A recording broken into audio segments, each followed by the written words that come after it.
एक सनसनी फैला दी थी आपने और कहा था कि 300 करोड़ रुपए रिश्वत देने की आपको पेशकश की गई। शायद ये मेरे मुझसे उसी से नाराज हुए हैं जिसमें एक में अंबानी था और एक और मामला था। तो मैंने कहा भाई मुझे तो 5 कुर्ते पजामे में आया हूँ, मैं ऐसे ही चला जाऊंगा, पर मैं ये करूंगा नहीं। और अंबानी का कहा, साहब अंबानी का, मगर अंबानी अल्लाह नहीं आए थे। मुझे मजबूरन मैं इस्तीफ़ा जेब में रख के प्रधानमंत्री से मिलने गया और मैंने उन्हें कहा साहब इनसे बात कर लीजिए, तो बोला चले जाएंगे सतपाल, नॉन सीरियसली लिया।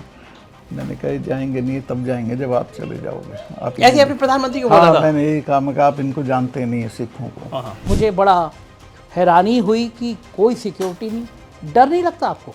मरना होगा तो कितनी सिक्योरिटी हो, लेकिन इनका इरादा यही है कि इसको कोई मार दे। मलिक जी, आपका इनडायरेक्ट इशारा ये है कि पुलवामा होने दिया गया। मेरा इनडायरेक्ट इशारा ये है कि हमने अपनी फोर्सेस को इग्नोर किया, उनको मरने दिया। सीबीआई जांच होती है, आप पे पूछताछ हो जाती है, क्या राम माधव से पूछताछ हुई? आपकी जानकारी में आया?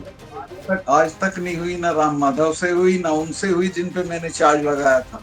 मेरी उल्टा हो गई, मेरे गांव तक गई सीधी। आप जब गवर्नर थे 370 हटाई जानी है, ये बात आपको कितने दिन पहले पता चली थी?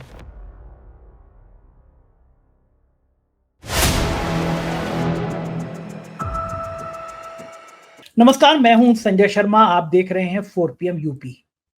एक बहादुर नेता जिसकी कलम से 370 हटी, कश्मीर के गवर्नर रहते हुए उसने इतिहास बनाया। उसके सीने में कई सारे राज दफन हैं। अब तो मैं कहूंगा दफन थे जो उनके साथ चले गए। मरे भी उस दिन जिस दिन 370 हटाने की जयंती मनाती है बीजेपी। किसी गोदी मीडिया के चैनल पे प्रमुखता से खबर नहीं दिखाई जाने लगी, कहीं नहीं दिखाई गई। मैंने इनके अलग अलग मुद्दों पे बहुत सारे इंटरव्यू किए हैं। मैं चाहता हूं कि आप सतपाल मलिक का ये रूप भी देखें। मेरी रिक्वेस्ट है, पूरा वीडियो सुनिएगा, सतपाल मलिक को देखिएगा, कितना बहादुर शख्स था और उसने सरकार को लज्जित करने वाले कौन कौन से खुलासे किए। अगर सरकार को शर्म आए तो चलता हूं आपको सतपाल मलिक जी के पास, जो इस दुनिया में नहीं है, स्वर्गवासी हो गए। सुनिए उनकी बातें। एक एक ऐसा नेता जो जमीन से उठ के आया है, जो संघ का प्रचारक रहा, काम किया, वो एक प्रधानमंत्री बनने के बाद इतना एरोगेंट क्यों हो जाता है? कारण क्या है? उधर ये लोकतंत्र की कोई कमी है, व्यक्ति की अपनी अंदरूनी कोई कमी है? कारण क्या है सतपाल जी? नहीं देखिए, सब तो ऐसे नहीं होते। समझे आए हुए बहुत से लोग बहुत विनम्र भी हैं, बड़े पदों पे रह के भी। लेकिन अडवाणी जी में एरोगेंस नहीं थी।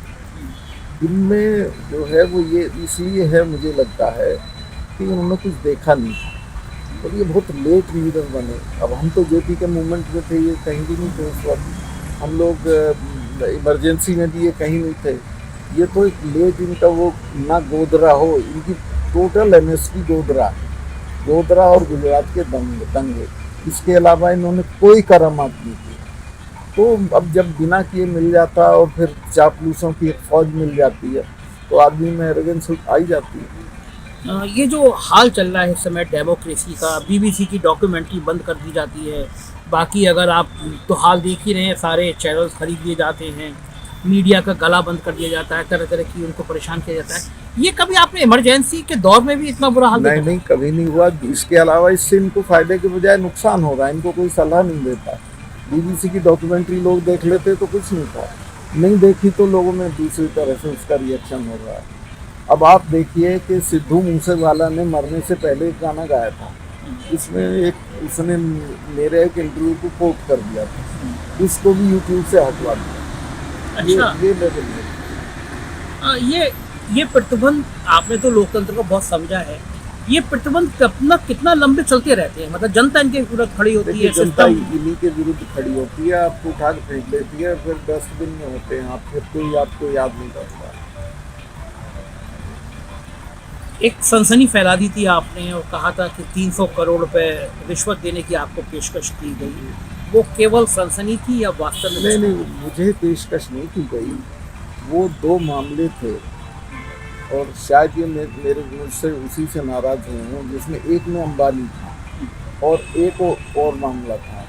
उन दोनों में मुझे ये बताया गया वहाँ कश्मीर में, अब मैं उनके नाम नहीं लूँगा, जो अफसर थे उन्होंने कि साहब इनमें 150 करोड़ रुपया दिया जा रहा है। दूसरे संघ के प्रचारक है राम माधव थे। और उसका मेरे पास सबूत ये है कि जिस दिन मैंने उसको कैंसिल किया वो अगले दिन सुबह 7 बजे बिना नहाए धोए राजभवन आए और मुझसे कहा कैंसिल कर दिया क्या? मैं कहा कहने चिट्ठी चली गई। मैं कहा चली गई। तो मैं तो उसको नहीं बदलने वाला था। तो मैंने कहा भाई मुझे तो 5 कुर्ते पजामे में आया हूँ, मैं ऐसे ही चला जाऊँगा, पर मैं ये करूँगा नहीं। और अंबानी का कहा साहब अंबानी का, मगर अंबानी अल्लाह नहीं आया कोई। वो केस था, मैं थोड़ा एक्सप्लेन कर दूँ। ये इंश्योरेंस, अच्छा। इंश्योरेंस का माने जैसे अपने यहाँ हेल्थ वाला हाँ। कि उनको सरकारी हेल्थ की सुविधाएं मिलेंगी जो 8,500 रुपये जिसका कटेगा सरकारी कर्मचारी का, रिटायर्ड का 20,000, रिटायर्ड को 20,000 देने पड़े। तो मैंने कहा जब हमें CGHS में एक ढेला भी नहीं देना पड़ता तो यहाँ क्यों नहीं हो सकता ये? और उन्होंने जो शॉर्टलिस्ट किए थे 5 या 6 अस्पताल, वो 3rd रेट अस्पताल थे, कोई बढ़िया अस्पताल भी नहीं था। मगर ये चीज़ मैंने नहीं करने का इसको, तो मैंने उसको फाइल को मंगा के वापस और कैंसिल कर दिया। एक और था जिसमें वो क्या बोलते हैं वो पावर का था, उसमें जो सबसे बड़ी गड़बड़ थी वो ये थी कि जो सरकार एक लेवल तय करती है कि इस तक हम देंगे, उससे भी 35% बढ़ा के दे रही थी सरकार। तो मुझे खुद चीफ सेक्रेटरी ने कहा साहब ये तो इरेगुलरिटी है। मैं कहा इसको मत करो साले, तो कैंसिल कर दिया उसको। तो मुझे लगता है कि अंबानी जिसको आप हवाई जहाज में ले जाके और वो क्या बोलते हैं रफाल का काम दिलवाते हैं, उसका कोई सौदा कैंसिल हो जाए तो कल्पना नहीं कर सकते। लेकिन मैं गया इनके यहाँ तीसरे दिन और मैंने कहा साहब ये 2 मामले थे, ये मैंने कैंसिल कर दिए, मैं नहीं करूँगा। अगर आपकी किसी में दिलचस्पी हो तो मुझे हटा दो किसी दूसरे। नहीं, नो कॉम्प्रोमाइज और करप्शन। ये कहा प्राइम मिनिस्टर? हाँ, मैं उनको इस बात की तारीफ करूँगा। अपेरेंटली उन्होंने मुझे कहा कि नहीं there should be no compromise on corruption. उसके बाद प्रेशर कभी अंबानी के लोगों ने आपसे मिलने की कोशिश करी, संघ के लोगों ने आपसे कहा? आउट ऑफ रीच का था। अच्छा, वो उनको नहीं मिलता था, ना मैं मिलता था। मेरे यहाँ दरवाज़ा खुला था राजभवन का, कोई भी किसी भी वक्त बिना टाइम लिए भी आता था, मिलता था। पर उस क्राउड का कोई मेरे यहाँ एंट्री नहीं थी, क्योंकि मुझे पता था कि जब मैंने किया है तो मेरा जो होगा मुझे अंदाज़ा था उसका, इसलिए मैंने बहुत सावधानी बरती। मतलब जो लाइन है कि देश अंबानी चलाते, उस लाइन से आपको भी लगता था कि देखिए साहब इस देश को कोई बड़े बड़े राजे महाराजा धिराज मुगलिया एम्पायर चली गई, इनकी तो कोई औकात नहीं है। तो टाइम थोड़े शॉर्ट टाइम के लिए आते हैं और फिर पैसे वाले की तो कोई ताकत नहीं होती, उसे तो मामूली आदमी डिस्ट्रॉय कर सकते हैं। सतपाल जी, तानाशाही बहुत रही, बहुत दौर रहा, लेकिन ये देश धार्मिक आधार पर जिस तरह खड़ा कर दिया गया है, हिंदू बनाम मुसलमान, सबसे खतरनाक चीज़ वही थी जिस तरह से इस देश में विभाजन किया है। हर चीज़ को आप हिंदू मुस्लिम कर देते हो, हर मौके को आप हिंदू मुस्लिम कर देते हो, तो इससे तो आप समाज को कमज़ोर कर रहे हैं। आपको अभी CBI ने भी बुलाया था पूछताछ? CBI ने जिस दिन में रिटायर, अभी जो मेरे साथ के टर्म के लोग हैं उनमें कोई रिटायर नहीं हुआ पंडित। मुझे बिल्कुल 2 घंटे का भी टाइम नहीं था। जब मैं बुलंदशहर में बोल रहा था, मेरी मीटिंग थी 4 तारीख को, 3 तक का मेरा टर्म था, तो 3 की शाम को मेरा वो भेज दिया मेरे यहाँ जो चार्ज लेने वाला था। तो मैं तो बुलंदशहर में था, वहाँ प्रचार भी किया इन भाई लोगों ने कि तब गवर्नर नहीं रहेंगे, तो लोगों ने कहा कि नहीं रहेंगे तो हम ज़्यादा आएंगे। तो बहुत बड़ी मीटिंग हुई, मेरे फ़ोन में भी है। तो जैसे ही वो मीटिंग ख़त्म करके मेरे एक रिश्तेदार थे वहीं लखावटी में, उनके चाय पीने गया तो वहीं मुझे फ़ोन आया जम्मू से कि सर हम आपको ऑफिस में तो बुला नहीं सकते, आप हमारा वो है गेस्ट हाउस इसमें अकबर रोड पे, वहाँ पर आ जाइए, कुछ आपसे बात करनी है। तो मैं गया तो इनका वो जॉइंट डायरेक्टर था, एक SP लेवल का था, 2 IPS थे। तो मैं कहा बताओ भाई, कहने के लिए कुछ नहीं, हम सिर्फ इसकी बैकग्राउंड जानना चाहते हैं जो आपने बात बोली थी। तो मैंने बता दिया, मैं कहा हाँ ऐसे ऐसे था, चर्चा थी सेक्रेटरीज में भी, सब जगह। मुझे डायरेक्टली ज़रूर किसी ने ऑफर नहीं किया, लेकिन आई वॉज स्मेलिंग इट, तो मैंने कैंसिल कर दिया। फिर मैंने कहा कि अगर तुम जांच ही कर रहे हो तो लिखो। इसमें 4 लोग जो इम्पोर्टेंट इन्वॉल्व हैं वो चारों प्रधानमंत्री के लोग थे। अंबानी था, ये राम माधव था, और मैं जब भी इनसे मिलने जाता था तो मुझे कहते थे हसी द्राबी से मिले कि नहीं मिले आप, मैं उससे जानता नहीं था, मुझे पता था कि व्हीलर डीलर है वो, और उसने जम्मू कश्मीर बैंक का चेयरमैन रहा है, मिनिस्टर रहा है महबूबा गवर्नमेंट में। तो एक दिन उसका फ़ोन आया तो मैंने बुला लिया, 4000 महंगाई बताई तो वो दलाली का केस लिए हुए थे। मैंने कहा राजू साहब मेरे यहाँ नहीं होता है काम, आप बहुत पावरफुल हैं, प्रधानमंत्री आपके बारे में बड़े चिंतित रहते हैं, आप उनसे कोई दूसरा आ जाए, कोई मेरे तो 2 ट्रांसफ़र हो चुके हैं, हो जाए कोई और कर देगा, मैं नहीं करूँगा। फिर मैंने इन्हें जाके बताया कि वो आए थे मिलने, क्या हुआ, मतलब वो दलाली का काम ले रहा था पावर सेक्टर का। मैंने मना कर दिया, मैं नहीं करूँगा, तो चुप हो गए। तो मैं कहा अगर आपको जांच करनी तो इन चारों की करो, और मुझे आप तब फ़ोन करना जब इनकी जांच कर लो। मुझे अभी तक तो कोई खबर नहीं। मुझे ये बड़ा हैरानी होती है सतपाल मलिक जी, मैं गवर्नर हाउस में जब कभी जाने का मौका मिला तो लगता है बिकॉज राजाओं का घर हुआ करता था, राजा राज है, राजाओं का घर होता है, जो इस तरह की सुविधाओं में रह लेता है, राजाओं की तरह रह लेता है, फिर वो संघर्ष के पथ पे आ जाता है और सत्ता पे सवाल करता है। ये सब सूझा क्यों आपको? आप इतनी आराम की जिंदगी क्यों नहीं गुजार पाए? मेरी बनावट यही थी, मैं लोहिएट था और शुरू दिन से सत्ता या सत्ता का सुख मेरे लिए कोई मैटर नहीं करता। लोहिया जी ने बिगाड़ा है आपको। एग्जैक्टली है ना? मेरे जो सोशलिस्ट ट्रेट्स हैं उन्होंने बिगाड़ा है। और किसानों वाले मुद्दे पे तो मैं बहुत आंदोलित हो गया, चूँकि किसानों के साथ इन्होंने बहुत मिसबिहेव किया। कुतिया भी मरती है तो ये कॉन्डोलेंस भेजते हैं। 700 किसान मर गए, इन्होंने एक शब्द नहीं, आज तक नहीं बोला। तब मुझे मजबूरन मैं इस्तीफा जेब में रख के प्रधानमंत्री से मिलने गया और मैंने उन्हें कहा साहब इनसे बात कर लीजिए, तो बोला चले जाएंगे सतपाल, नॉन सीरियसली लिया।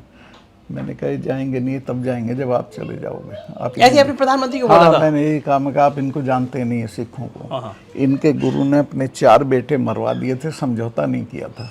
और ये जाट, ये तो लाल किले पे चढ़ जाते थे 6ठे महीने। इन कौमों से लड़ा नहीं जाता, इनसे बातचीत करके सलटाया जाता है। खैर उन्होंने उस वक्त नहीं मानी, बाद में माफ़ी मांग के कानून वापस किए। तब तो गले में अटक गए थे ना किसान, परेशान हो गए थे। अच्छा ये सतपाल जी, आप मानव स्वभाव को बहुत करीब से जानते हैं, नेताओं को मिलते रहते हैं, ये कौन सी चीज़ ऐसी होती है जो किसी राजा को, किसी प्रधानमंत्री को इतना गुरूर में ले आती है कि 700 किसान मर जाएंगे हम तब भी बात नहीं करेंगे, कोई संवाद नहीं करेंगे? ये कौन सी चीज़ होती है? ये वही गुरूर बनावट होती है आदमी के। बेसिकली उस आदमी का जो ओछापन है, छोटापन है, वो उसको वो साइकोलॉजिकली वो बड़ा बन के दिखाने की कोशिश करता है, उसमें एरोगेंस आ जाती है। ये वही है। तो आपका तो इनका साथ लंबा रहा है, आप इतने लंबे समय तक रहे इनकी पार्टी, इनके जब साथ तक में। ये गुजरात में थे ये ठीक थे, दिल्ली आने के बाद ये खराब हो गया। लोहिया कहते थे दिल्ली नष्ट कर देती है आदमी, दिल्ली बिगाड़ देती है, यही बात मैं कहने वाला था। लेकिन आप तो दिल्ली में आके और बिगड़ गए, आप हर रोज हंगामा कर दे रहे हैं, रोज प्रदर्शन कर दे रहे हैं। हमारी तो ये बनावट है, हम तो ये ना करें तो हम जी नहीं सकते। रोज परेशान करना है आपको? परेशान नहीं करना, हमें अपना मन की बात कहनी है, जो हो।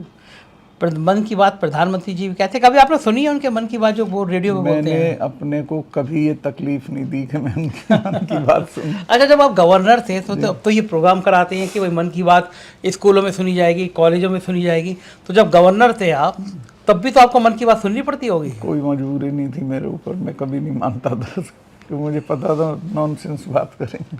अच्छा, ये आप कई राज्यों में गवर्नर रहे और ये आपके तेवर जानते थे, तो इन्होंने पंगा क्यों लिया, गलती क्यों करी आपको गवर्नर बना के? इनको पता नहीं था कि आप? नहीं, गलती नहीं की थी इनका। ये अगर ये गलत काम ना कर रहे होते और मैं उनको टोकता तो ये उस पर एक्ट करते तो इन्हें फ़ायदा होता।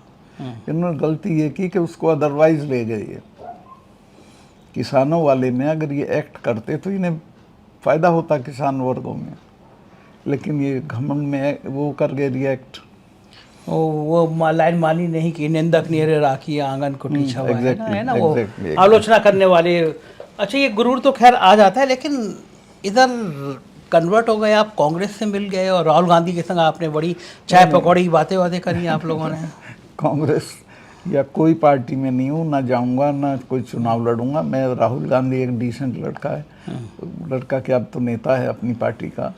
उन्होंने मुझे फ़ोन किया और मेरे से पूछा कि हम और आप बातचीत करें और उसको रिकॉर्ड करा लूँ मैं तो, और आपको दिखा लूँ फिर तो उसको फिर मैं वो कर सकता हूँ, अपने उस पर चढ़ा सकता हूँ। मैं कहा मुझे कोई एतराज़ नहीं है, मैं ऐसी कोई बात नहीं बोलता जिसको मैं ऑन ना करूँ।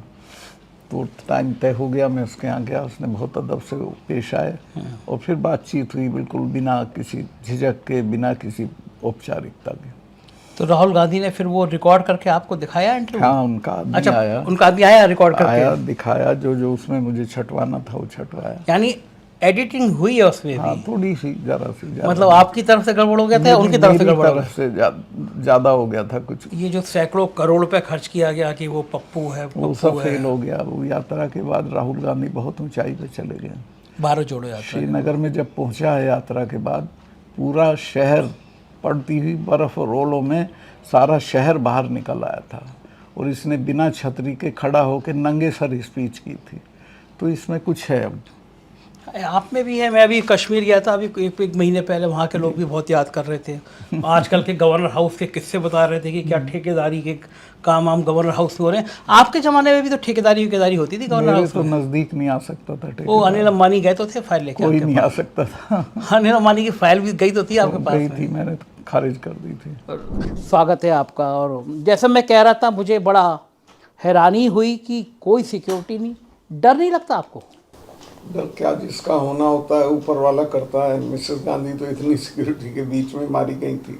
मरना होगा तो कितनी सिक्योरिटी हो, लेकिन इनका इरादा यही है कि इसको कोई मार दे।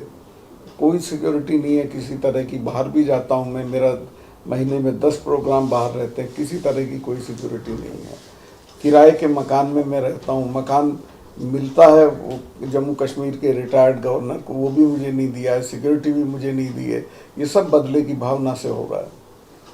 बदला किस चीज़ का? केवल आप बदला बोलने का। आप बोले कैसे किसानों के लिए, आप बोले कैसे पुलवामा पे। सब बड़ा सवाल। इमरजेंसी से ज्यादा इस वक्त तानाशाही है देश में।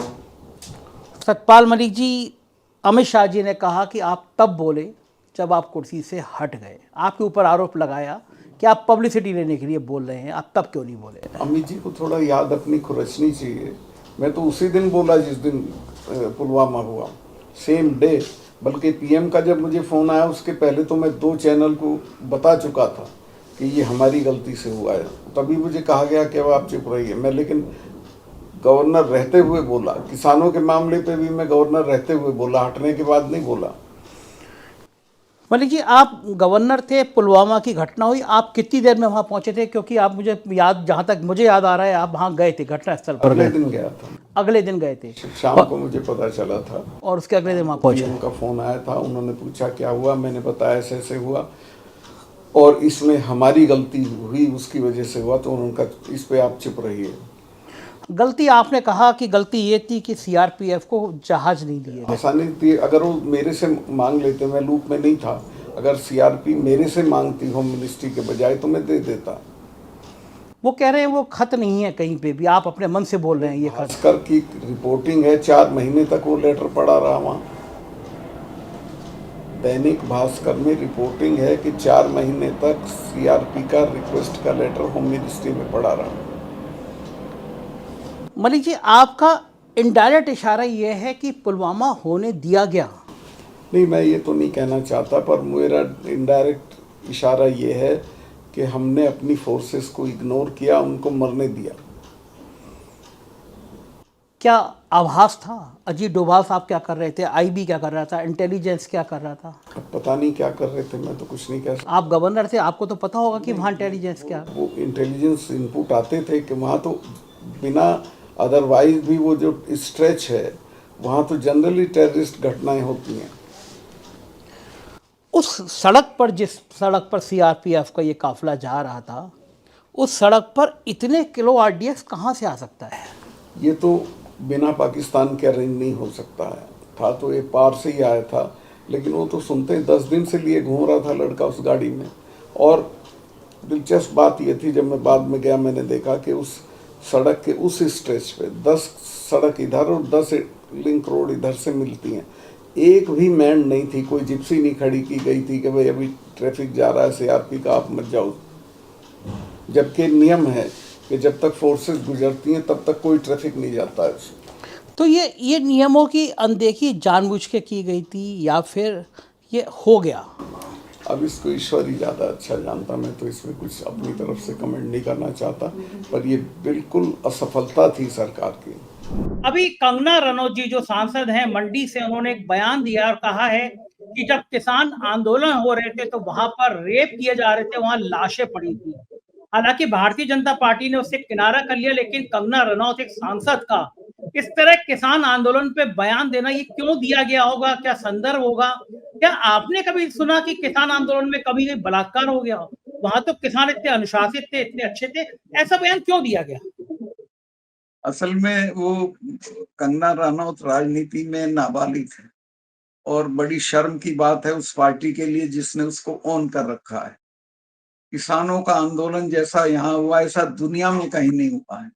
उसमें 700 लोग मर गए लेकिन एक चिड़िया को पत्थर नहीं मारा गया। कोई गैर कानूनी काम नहीं हुआ, कोई अनैतिक काम नहीं हुआ। उसके बारे में ऐसा कहना नासमझी का ही नहीं, शरारत का काम है और मैं उसकी निंदा करता हूँ। जितनी निंदा की जाए उतना कम है। और मैं बीजेपी के नेताओं को भी कहना चाहता हूँ, तुम सारी दुनिया को उपदेश देते हो। तुम्हारे अंदर बैठी हुई एक लड़की इतने बड़े आंदोलन को बदनाम करती है, उसके खिलाफ एक्शन होना, माफी से नहीं छूटेगा। इसको पार्टी से निकालना चाहिए। सतपाल मलिक जी, किसानों के लिए जो कहा कंगना रनौत ने, उससे पहले भी कंगना रनौत जी बहुत अपना ज्ञान दे चुकी हैं। उन्होंने कहा कि देश को आजादी तो 2014 में मिली। उन्होंने कहा कि भारत के पहले प्रधानमंत्री सुभाष चंद्र बोस थे। हम ये जानना चाहते हैं, जो हाउस है, जो लोकसभा है, वहां पे देश के लिए, हमारे लिए, आपके लिए कानून बनते हैं। हमारे जीवन का एक लोकतंत्र का सबसे बड़ा मंदिर होता है। वहां पे जो आदमी जाए उसको बहुत इंटेलेक्चुअल होना चाहिए। एक ऐसी ऐसी अभिनेत्री जिसका मानसिक ज्ञान इतना है कि पहले प्रधानमंत्री सुभाष चंद्र बोस से आजादी 2014 को मिली, ऐसी महिला को सदन में भेजने का निर्णय आखिर मोदी जी ने और बीजेपी ने क्यों लिया होगा? अब वही बता सकते हैं। मैं तो यही कहूंगा कि बहुत नासमझी का निर्णय था और इससे उन्होंने सदन की गरिमा गिराई, राजनीति की गरिमा गिराई है। और जितना जल्दी हो कंगना रनौत से छुटकारा पाना चाहिए। माफी से काम नहीं बनेगा, उसको पार्टी से निकाल देना चाहिए। तीर चलाया था राम माधव से, उसके चक्कर में राम माधव का बहुत साल वनवास हुआ है। लेकिन फिर अचानक राम माधव प्रकट हुए हैं, कश्मीर में प्रकट हुए हैं। दर्शकों को जरा मैं वो घटना पहले जानना चाहता हूं, क्योंकि दर्शक भूल गए होंगे। मुझे प्लीज वो घटना बताइए, जब आप गवर्नर थे, कौन सी फाइल थी जिसके 300 करोड़ रुपए आपको दिए जाने की बात थी, और राम माधव की उसमें क्या भूमिका थी? दो केसेस थे। एक था इंश्योरेंस का जिसमें इन्वॉल्व थे ये अंबानी। अपने अंबानी और राम माधव उसी के सिलसिले में मुझे मिलने आए थे। और जी। दूसरा था उसका एक डैम का था, उसका राम माधव से ताल्लुक नहीं था लेकिन अंबानी वाले से उसका ताल्लुक था। वो मेरे यहाँ सुबह सुबह 7 बजे बिना नहाए धोए आए और बोले कि ये कैंसिल कर दिया। कि मैं कहा कैंसिल कर दिया? कहने चिट्ठी चली गई। मैं कभी पूछता हूँ। मैंने चीफ सेक्रेटरी को फोन किया, हालांकि मुझे पता था कि चली गई होगी, रात को ही मैंने कह दिया था उनको। तो पूछा कि चिट्ठी, उसने कहा जी चिट्ठी तो रात में ही चली गई। तो मैंने इसे बताया कि चिट्ठी चली गई है। तो ये चुपचाप चाय पी के और चले गए। उसके बाद इन्होंने मेरे पे कोई दबाव नहीं डाला, न डाल सकते थे, मुझे ये जानते थे। लेकिन उसमें ये इन्वॉल्व थे। उसमें 150 करोड़ की रिश्वत फिक्स थी जो सेक्रेटरीज ने मुझे बताई कि आप इसको कर दोगे तो 150 करोड़ रुपए आपको मिल जाएंगे। सतपाल मलिक जी, आप चौंके नहीं? मिनट, मैंने इस घटना के एक हफ्ते बाद ही मैं प्रधानमंत्री जी से मिलने आया। चूंकि अंबानी का मामला था इसलिए मैंने कहा साहब ऐसे ऐसे था, मैंने कैंसिल कर दिया। आपकी अगर किसी में दिलचस्पी हो तो मुझे हटा के किसी दूसरे आदमी से करा लीजिएगा, मैं नहीं करूंगा। फिर मैं प्रधानमंत्री की तारीफ करूंगा। उन्होंने कहा कि नहीं, करप्शन पे कोई कॉम्प्रोमाइज नहीं। इसके बाद सीबीआई जांच होती है, आपसे पूछताछ हो जाती है। क्या राम माधव से पूछताछ हुई? आपकी जानकारी में आया? आज तक नहीं हुई। ना राम माधव से हुई, ना उनसे हुई जिन पे मैंने चार्ज लगाया था। मेरी उल्टा हो गई, मेरे गांव तक गई सीधी। ये आपके ऐसा तो गांव कभी नहीं। जो शिकायत करने वाला है उसी की जांच आप करा दो। क्या लगता है सतपाल मलिक जी, पूरा जीवन आपका आंदोलनों में, संघर्षों में बीता है। अब भारत का लोकतंत्र यहाँ तक आ गया है कि अगर गवर्नर के स्तर का कोई आदमी करप्शन की शिकायत करेगा तो उल्टी उसकी जांच हो जाएगी। लोकतंत्र का ये स्वरूप देखने को मिलेगा। इससे अंदाजा लगा सकते हैं। मेरी जांच की, मेरी सिक्योरिटी विड्रॉ कर ली, मुझे मकान नहीं दिया, और आज भी सिर्फ एक सिक्योरिटी, एक गनमैन है मेरे पास। जबकि मुझे खतरा है, मैंने 370 हटाई थी, मेरे दस्तखत से हटी थी। मुझे पाकिस्तानियों से भी खतरा है और जम्मू कश्मीर के टेररिस्ट से भी खतरा है, लेकिन कोई सिक्योरिटी मुझे नहीं दे रखी। और ये चाहते हैं कि मैं इसके लिए दांत निकालूं इनके सामने, वो मैं कभी नहीं करूंगा।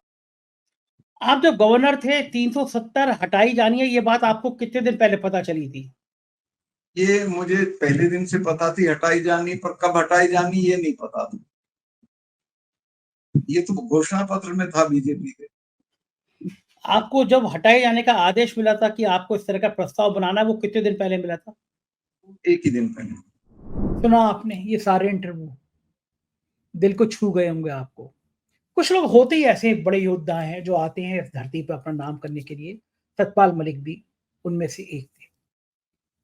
कैसे थे वो? आपका कमेंट बहुत जरूरी है मेरे लिए जानना। कमेंट करिएगा। शुक्रिया, थैंक यू।